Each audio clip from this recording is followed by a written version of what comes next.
Alright guys, so today we're going to be getting started on the rear hub swap for the Toyota Prius. So the Prius from the factory is 5x100 with a 54.1mm hub. I am converting it to 5x114, and with these new 5x114 hubs, it's going to now be a 60.1mm center bore. So make sure you guys adjust the rings and such accordingly based on that new hub size.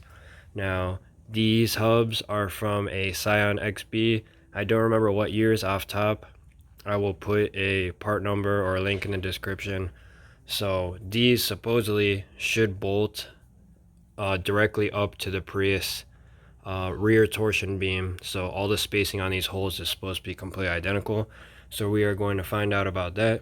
And then we have these rotors from a Toyota Auris, which is not made in America. So I actually bought these on eBay, and I believe they shipped to me from a country called Latvia. I have no idea where that is, but that's where all this stuff came from.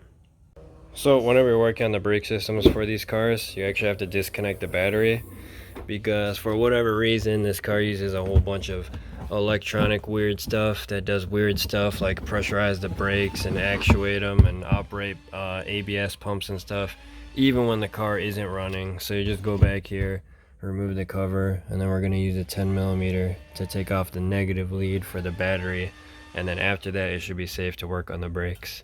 After the negative lead is disconnected from the battery, you can break the stock lug nuts loose using a 21mm socket, and then we are going to jack the car up using this tow hook. So it's a super useful spot for jacking it up from the rear. Then we're going to put some jack stands underneath the pinch welds and take these wheels off. Here is the rotor and brake assembly with the wheel off.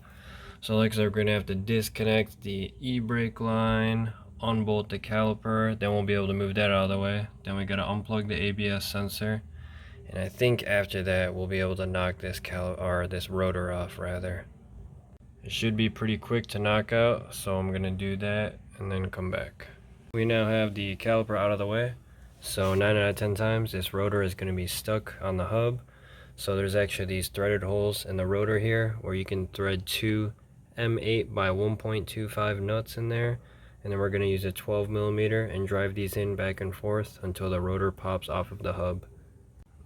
The rotor is now successfully off of the hub.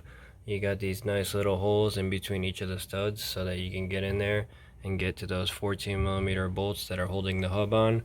And one more thing, don't forget to disconnect the ABS sensor before you take the hub off. Alright, we got the hub off, so it wasn't too bad. After I took out all the 14mm bolts, I had to hit it with a hammer a few times, but it popped off nice and easy. So basically we're going to line the 4 new holes up on the new hub. I actually have camber shims that are going to go in here in the future, but we're going to wait until my coilovers and stuff get here before we install the camber parts. So right now it's kind of just for testing purposes. I'm also not going to be using the dust shields. I usually just delete the dust shield from all my cars anyway, because it kind of just gets in the way of the wheel and messes some stuff up. I mean, it means some brake dust will go a little bit more everywhere, but it's not that big of a deal to me. Here is the new hub installed without the dust shield, of course. So here's our little hole in the hub here in action. That's how we access the bolts. So we're going to torque these to 66 foot-pounds, and we're going to go in an X pattern because we got 4 to do. The hub is now torqued down, so we're going to reinstall our ABS sensor there. We're going to put the rotor on, then we're going to put the brake caliper back on, and then we're going to see how this looks with the new wheel. We now have everything back in place. So the last thing we're going to torque is these 2 bolts for the brake caliper, and that is going to be 42 foot-pounds. And here it is, guys, with the new wheel.